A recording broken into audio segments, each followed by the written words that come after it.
I think the forming and breaking of the great bubbles are really the only thing that really matters in equity management. The rest of the time, show up, keep your nose clean, make a point or two, lose a point or two. It doesn't really matter. But once in a blue moon, typically every 20 years, but more recently, a little more frequently than that, you have these bubbles. They form over a number of years, they dominate everything, and then they break, and once again, they dominate everything. It really does matter.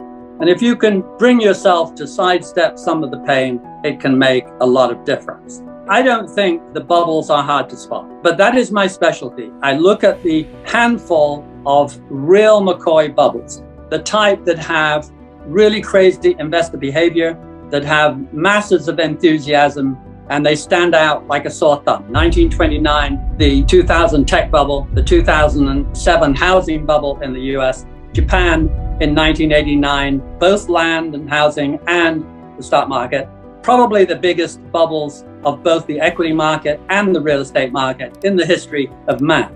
So they are the real McCoy. And then there's an interesting almost case of 1972, the Nifty 50.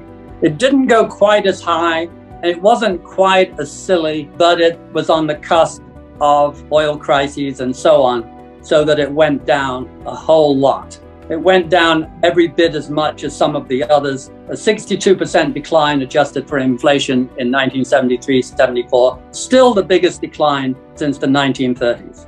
So that's my universe. And here we are. We have checked off all of the indicators that are unique to those handful of events. Crazy behavior, check, check. The Bitcoins of the world and the cryptocurrencies, the meme stocks of the AMC GameStop variety. I could even add my QuantumScape, and very rapid acceleration the prior year in 2020, where the NASDAQ more than doubled in the year. And even from the beginning, pre-COVID, was up almost 60%. Up almost 60% despite a huge wipeout from COVID. So rapid acceleration is a characteristic you have to see. Crazy behavior you have to see. And then there is a unique and special case, and that is on the upside, and that's important. On the upside, the blue chips start to win. And the stocks with very high volatility that normally go up 1.5 or 2 times the blue chips, they don't even get the sign right, and they start to go down.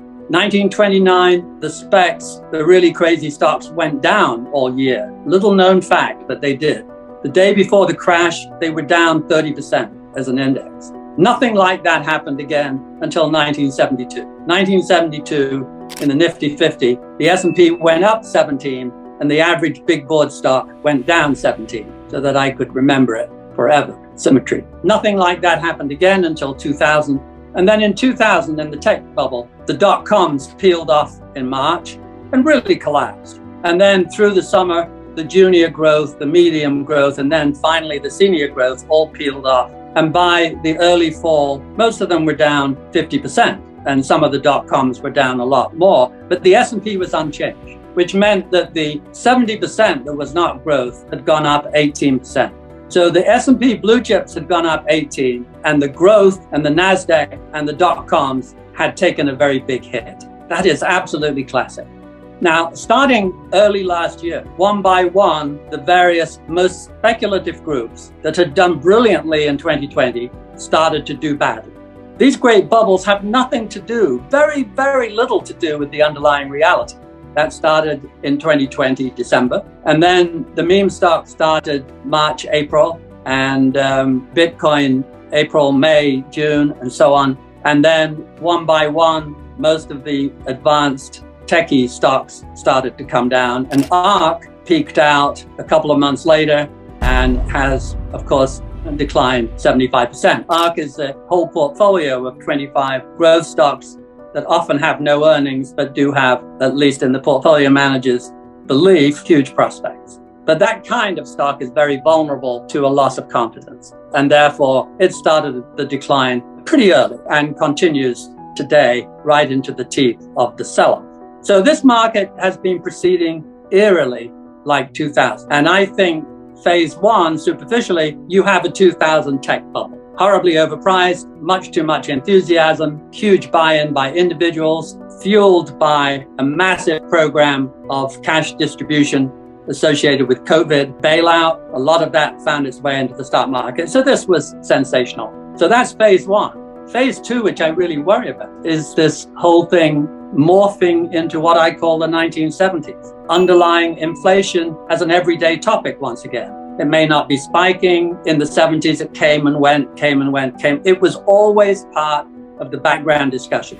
And that's what I think it will be now for quite a long time, several years. And similarly, interest rates were always a worry in the 1970s, and they will be a worry for quite a few years to come. Beyond that, longer term, I worry that we are fairly deep into running out of the cheapest, most available resources. I think that turning point was 2002. Between 1900 and 2002, the average important commodity came down 70% in real price, adjusted for inflation.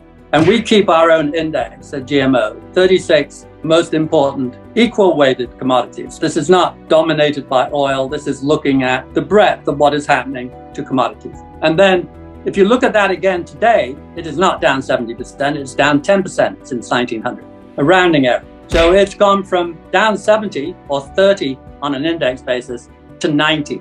It has tripled since 2002. The average important commodity has tripled in real terms since 2002.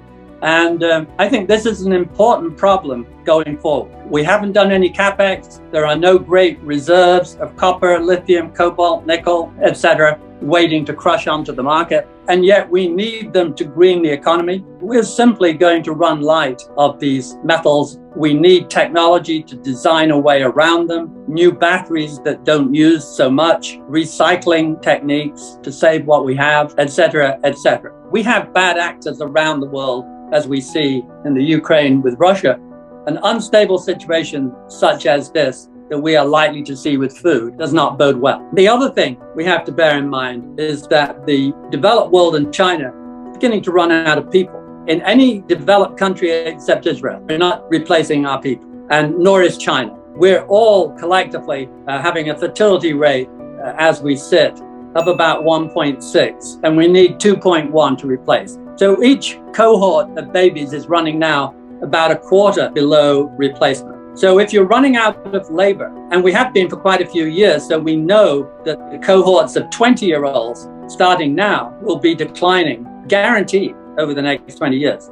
So you have a shortage of labor, which feels inflationary. You have a shortage of cheap, plentiful resources, metals, food, which feels inflationary. And you have a very tricky, complicated situation on which we could spend an hour on energy as we try and transition from fossil fuels to green. And we will be lucky if that is not inflationary. It may not be, but it may be. So all in all, we face some very intractable inflationary problems that we have not faced. It's one thing squeezing your labor for the odd 5 or 10 years. We've been squeezing our labor since 75. That's 25, 35, 47 years. And a lot of that is not profitable in any way. They are losing the ability to be healthy, viable members of the economic society, some of them. And if you look at the growth rate of the US economy, yes, it's had a very flashy top 10%. The FANGs are brilliant enterprises, probably a better handful of companies than we ever had at any time before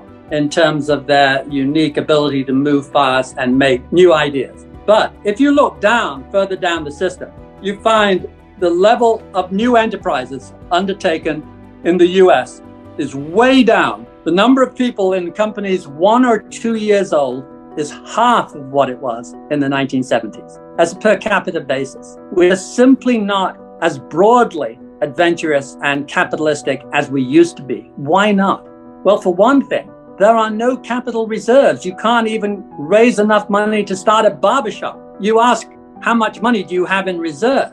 And a third of Americans can't put together $500. You know, this is not a healthy system that we've developed. And the growth rate of the US economy has slowed more than people realize. That the productivity component has slowed down from 1.8 to about 0.9 for the last 15 years, 0.9. Now, it's still semi-dignified, but 1.8 compounds a whole lot better. And the problem there is you add to productivity, you add the increase in the workforce. And back in the 60s, you were adding 1.5% a year to the workforce. In the next 20 years, we'll be lucky if we only subtract 0.2%. So we've had an enormous drop of 1.7% a year in labor, and maybe more.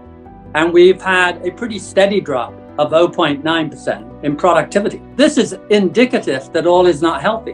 And I think the central poison to the system is a blinding increase in inequality. And to just quote some of the cliches, 1965, your average CEO, Fortune 500, made 40 times the average worker, which seems quite a lot, really, when you think about it. 40 times the family income. And now it's 300, and it peaked higher. And that really sounds pretty obscene to me. Now, back in Japan, they were about 40 in 1965. They're about 40 today. They have no rules on that topic. This is social contract. Another thing that happens when you get more inequality, our Gini ratio, which is a measure of income inequality, has moved to dead last amongst the developed world. We're now fighting it out with the Mexicos and Brazils and Russias. This is not right. And a high Gini ratio is strongly positively associated with the social contract. The social contract is simply your expectation that you can depend on your neighbors and that you owe your neighbors. That's the social contract.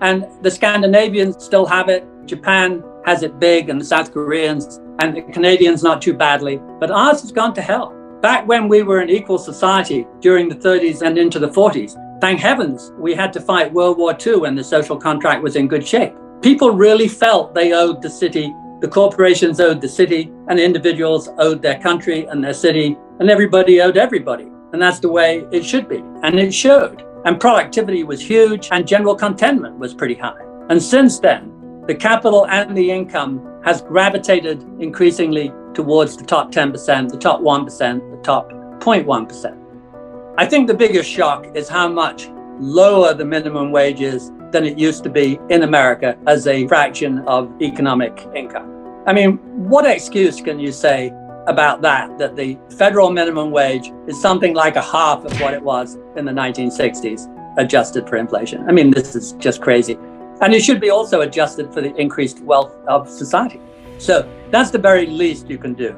And yes, of course, I approve of a basic minimum living wage, $15 or $20 an hour. It is important, but to get back to the main point, you have to find a way of increasing equality once again. That takes serious attitude, a lot of people trying, quite a few years. It's moving the pendulum, which has been swinging through Democratic and Republican regimes alike, has been swinging towards the rich, and you have to move it back a bit. And you can do that through taxes, you can do that through incentives, you can do that through helping educate the poorer people. Education is always a killer antidote to inequality.